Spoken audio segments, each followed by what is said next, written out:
be giving us a feast of acronyms, I think. The title is VPN, a SCIF on the internet. Let's all welcome Jonathan Stopchick, VPN, a SCIF on the internet. Thank you, Eric. Yes, I will probably be throwing a few acronyms out there. I will do my best to explain them all.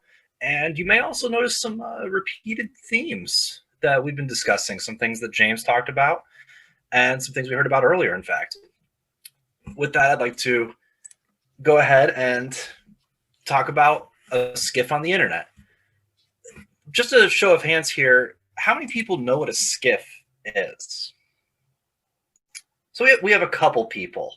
Now, if you've ever seen the old movie Get Smart, not the old version, but the remake, Maxwell Smart gets his secret agent promotion, and he gets very excited and goes into what's called the cone of silence. And he goes in and celebrates jubilantly. He screams out loud, they didn't turn the cone of silence on.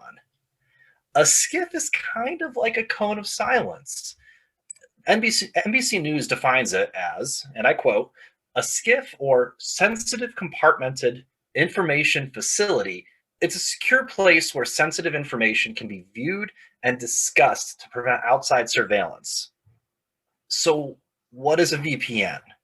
That's what I'm here to talk about today, after all. LifeWire, and you'll notice a parallel here, defines a VPN as a VPN lets you connect to the internet privately and anonymously using a combination of IP masking, data encapsulation, and encryption. A VPN creates a hidden tunnel that makes it virtually impossible for ISPs, search engines, websites, and advertisers to track you. Now, that was a lot of acronyms. To keep it simple, a VPN is a virtual private network. It's your own tunnel on the web. I mentioned something called IP masking. Well, we all have these things called IP addresses. We'll talk about that here in a moment. I just wanted to give that a call out. So how does a VPN exactly protect you?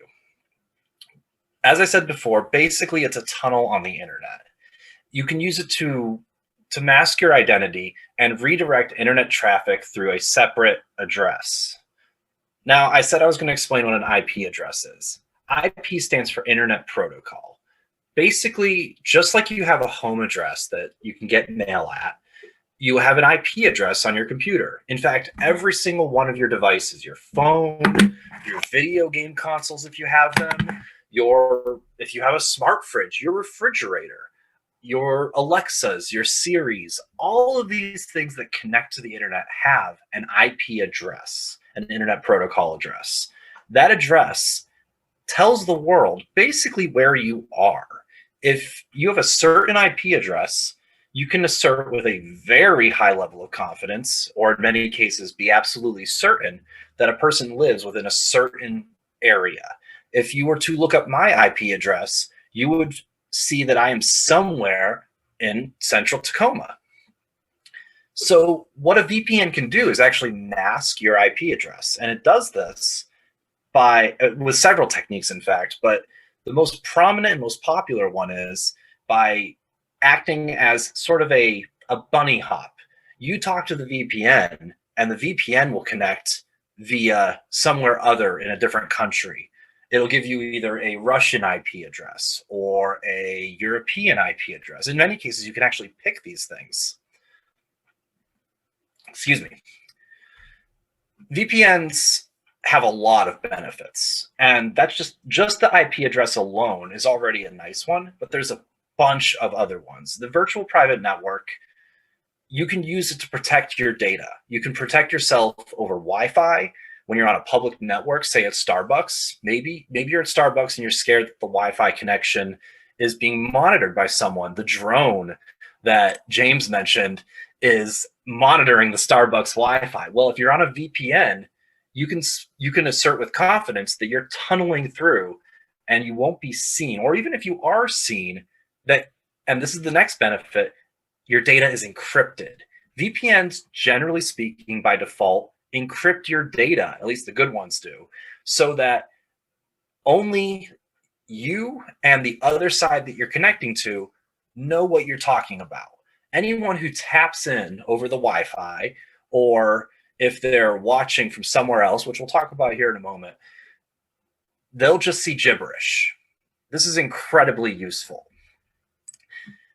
Because VPNs are encrypted, because you can spoof your location, spoof meaning pretend you're somewhere else in this case, because you can do these things, you get a few side benefits immediately. If you have a VPN, let's say, for example, you want to access what's called geo-restricted content. Now, geographic, restricted, obviously. Content, well, what content would be geo-restricted? In my case, watching Doctor Who in England when they release, you can actually go online and watch Doctor Who as the episodes are released if you have an English IP address. So you could connect to your VPN, broadcast as if you were connecting from an English IP, and you can watch Doctor Who. Additionally, the show South Park on Comedy Central releases in America. There are many people in other countries who will use an American VPN to connect and watch the show South Park when it comes out. Other countries geo-restrict this content. This has other fringe benefits. Try watching something like Disney in China. It's not going to happen unless you use a VPN.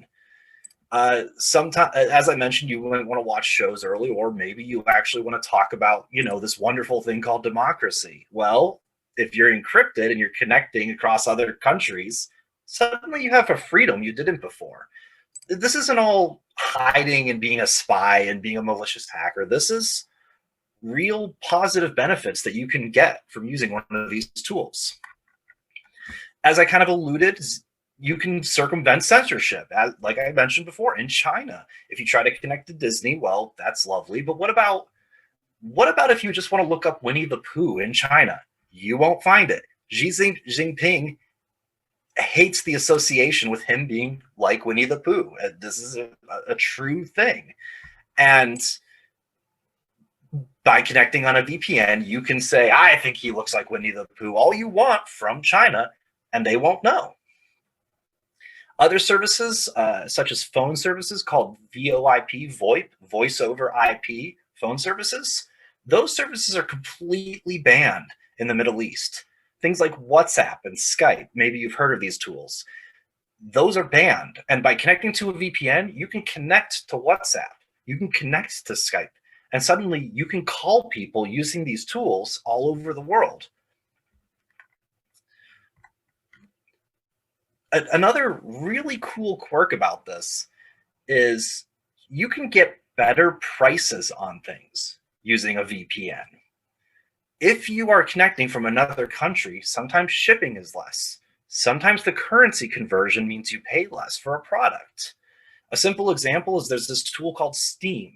Steam, depending on the region you connect from, lets you buy digital games at different prices depending on the country you're in. For example, perhaps there are sales that are going on in certain countries that aren't going on in your country. By connecting with a VPN, you can do that. And as far as I know, it's completely legal. It's just a way to circumvent the prices.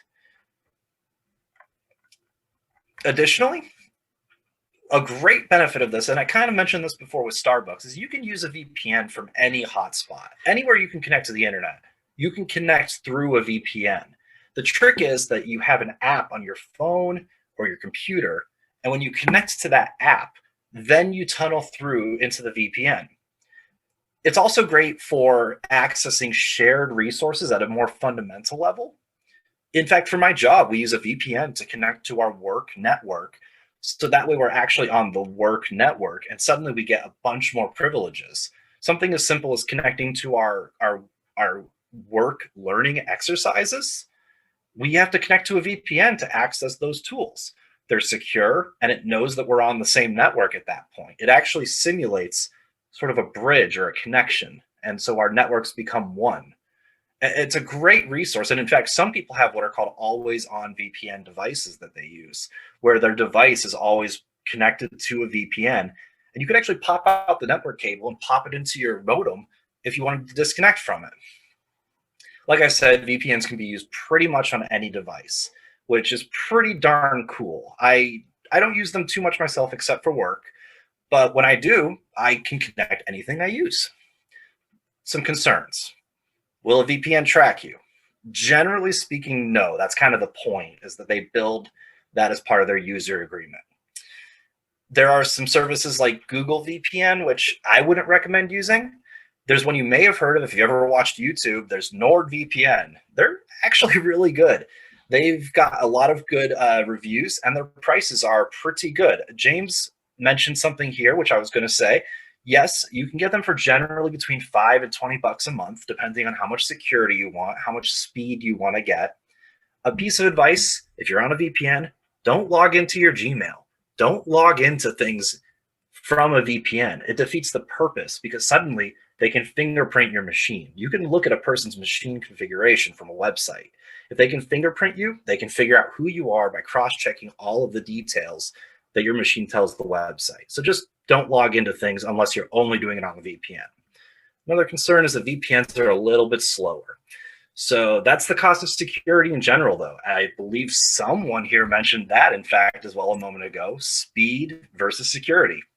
VPNs, because they encrypt everything, you lose speed at a cost of security. Not all devices are automatically protected. You're going to want to install the apps on whatever devices you have, and you can still get viruses and malware. So don't go pirating software just because suddenly they don't know where you are. You still can get those viruses. You still can download things that are malicious on your computer. You're not going to be protected from via a VPN. I'm going to leave you with one last piece of information so you can run with this. And you can see this, at pcmag.com. There are 3 top VPNs they recommend. As I mentioned, NordVPN, Private Internet Access VPN, and CyberGhost. They all have different benefits and costs, but they're all basically private and will keep you safe. You may want to try checking into this a little bit more on your own time. It's some really cool stuff, and it is a rabbit hole of acronyms and learning. And I encourage everyone to get a little more secure and check this stuff out. Thanks. Game over.